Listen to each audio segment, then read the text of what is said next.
Primos, mais uma alta histórica da Selic, a taxa básica de juros. A taxa subiu de 10,75% para 11,75%, que era o que os analistas previam de fato. Assim, o investidor brasileiro não aguenta não. Alguns meses atrás, estavam dizendo que a Selic ela ia baixar, né, e o mercado agora está esperando voltar a fechar o ano em mais de 12%. Mas calma que eu vou te explicar tudo no vídeo de hoje. Vou falar sobre o impacto disso, onde você pode ganhar dinheiro, onde você vai perder dinheiro se você não se movimentar. Fica comigo no vídeo até o final.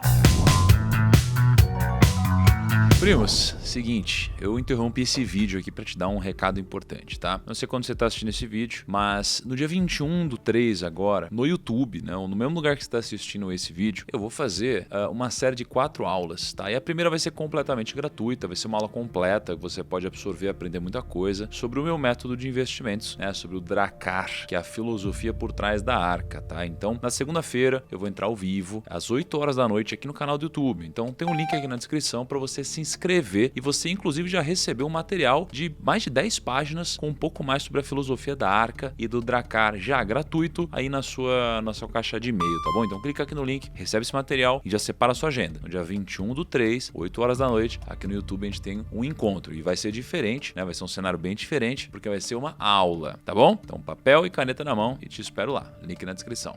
Antes de começar o vídeo, não deixa de se inscrever no canal. Então clica no botãozinho aqui de baixo, isso aqui é muito importante. E vamos pro vídeo. Vamos lá. Semanalmente, o Banco Central ele divulga o Boletim Focus, tá? E o Boletim Focus é um relatório que ele resume as projeções do mercado para a economia. Só para você ter uma ideia, ele é formulado, né? Ou seja, ele é criado a partir de várias pesquisas macroeconômicas que são realizadas pelos bancos, consultorias, corretoras, universidades. Um monte de gente contribui com dados para a gente ter essas projeções. Então, vamos dar uma olhadinha nas projeções da Selic para 2022 que foram feitas nos relatórios anteriores. Olha que coisa interessante. No dia 30/8 de 2019, o mercado projetava uma Selic de 7% para 2022. Um ano depois, em agosto de 2020, o mercado projetava uma Selic de 4,5%. E um ano depois, em agosto de 2021, a expectativa voltou a subir para 7,5%. Só 2 meses depois, ou seja, em outubro de 2021, a expectativa do Banco Central deu um salto gigante e subiu para 10,25%. E anteontem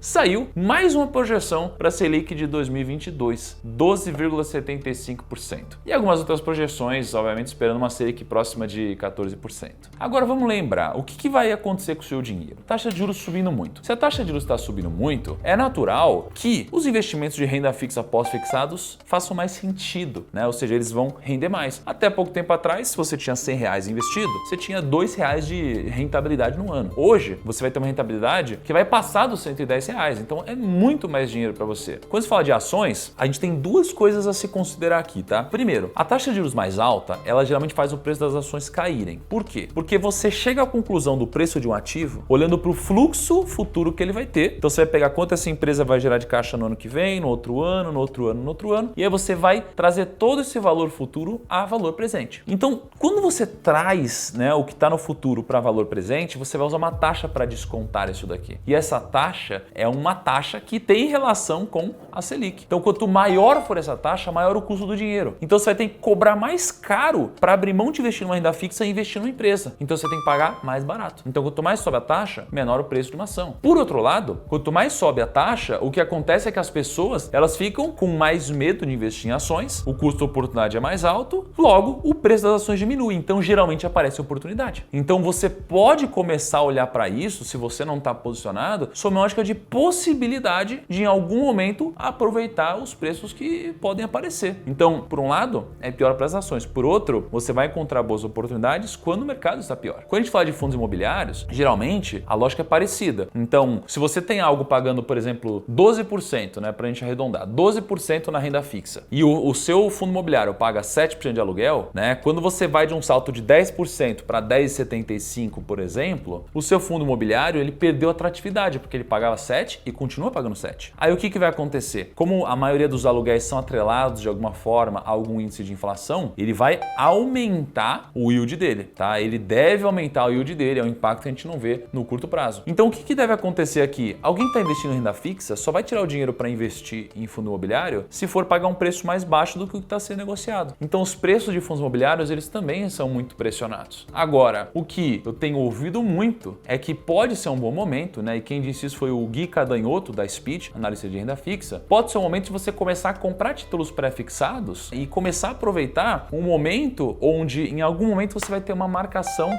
a mercado dos títulos de renda fixa. Porque quando você investe em um título pré-fixado, pagando, por exemplo, 12% ao ano, e a taxa está 12%. Se a taxa cair para 2%, concorda que esse título que você tem, ele vai valer muito? Então, você vai poder vender para alguém por um preço muito alto. Porque no mercado paga 2%. Você pegou um pagando 12%. Então, esse seu título, ele pode ser negociado no mercado secundário. E ele pode se valorizar se a taxa de juros cair, o que pode acontecer depois de um grande ciclo, porque o país aumenta a taxa de juros para conter a inflação, só que aumentar a taxa de juros também diminui o incentivo ao empreendedorismo. Em algum momento a gente controla a inflação e aí o país ele decide diminuir a taxa de juros de novo para o país pegar tração, começar a vender, contratar, empregar pessoas e fazer a roda girar. Então a economia é composta de ciclos. Então, para explicar como tudo aconteceu, a gente precisa voltar alguns anos. Imagina a gente lá em 2020, aí veio uma crise, né, a última crise, e muitas pessoas elas tiveram que ficar trancadas em casa. E infelizmente, algumas delas também ficaram desempregadas. De uma forma geral, o brasileiro teve a sua renda reduzida, então a gente passou a ganhar menos dinheiro, né? Muitas pessoas ficaram desempregadas e os governos criaram programas sociais com o objetivo de fornecer amparo para a população que perdeu seu sustento. Só que esse tipo de incentivo, ele acaba aumentando os gastos do governo. E o que o governo precisou fazer? A solução foi, pelo menos a solução tomada pelo governo, foi imprimir mais moeda,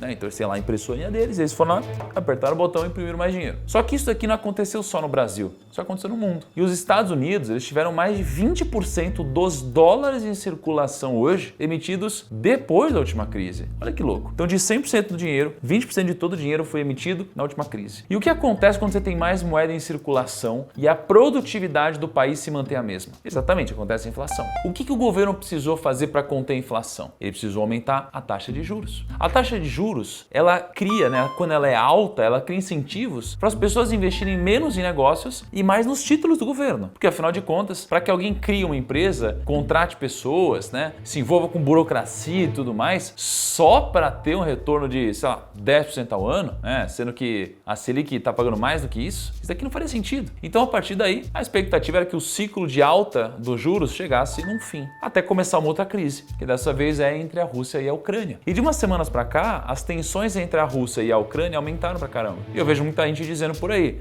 mas isso tudo está acontecendo do outro lado do mundo, nem vai atingir a gente. Mas a verdade é que vai, e vai muito, né? Muita gente não sabe, mas existem diversos produtos que a Rússia e a Ucrânia exportam e importam do Brasil. E quando tem guerra desse tipo, a capacidade de produção de um país de produzir é impactada. Então imagina, você está produzindo no meio da guerra, cara, você vai produzir menos geralmente. E os três principais produtos impactados são o trigo, né? Hoje a Rússia é o país do mundo que mais exporta trigo, então você pode ter certeza que muito alimento vai ficar caro. Outro ponto é que essa guerra impacta o brasileiro nos fertilizantes, sim, nos fertilizantes, né? Porque o Brasil ele é conhecido por muita gente como o celeiro do mundo. E claro que eles têm um pouquinho de razão nisso, porque o nosso agronegócio ele é um dos mais fortes do planeta. Só que tem um probleminha nisso tudo. O Brasil importa 85% dos fertilizantes, né, que a gente usa, sendo que em 2021, 23% dessas importações vieram da Rússia. Em terceiro lugar, a Rússia é o segundo país do mundo que mais produz petróleo. Só está atrás dos Estados Unidos. E sabe o que isso daqui tem a ver com o aumento do preço da gasolina? Então, tudo. Então, nesse caso, a produção do petróleo da Rússia cai. Eles estão passando por aquela situação e eles têm muito petróleo. E como diz a famosa lei da economia, quando a oferta diminui, mas a demanda continua estável ou aumenta, os preços sobem. E não é à toa que desde o começo do ano o Brent de petróleo subiu quase 30%. E sabe o que tudo isso pode impactar no Brasil? É isso mesmo, primos. Pode impactar na inflação novamente. E se não bastasse essa inflação alta que a gente já teve nos últimos meses, agora pode ser que ela aumente ainda mais. E aí com a inflação alta e a gasolina subindo pra caramba, é muito comum a gente ver as pessoas pedindo congelamento de preços. Você já viu alguém pedindo isso? E o congelamento de preços é a melhor alternativa? Acredite se quiser, no passado aconteceu algo muito parecido e que pode ajudar a gente a responder essa questão. Essa é a história da crise do Império Romano. Então saca só, a Roma, ela estava em crise e o Imperador Nero teve uma grande ideia. Ele decidiu reduzir o teor de prata do denário, que era a moeda da época, de 98% para 93%,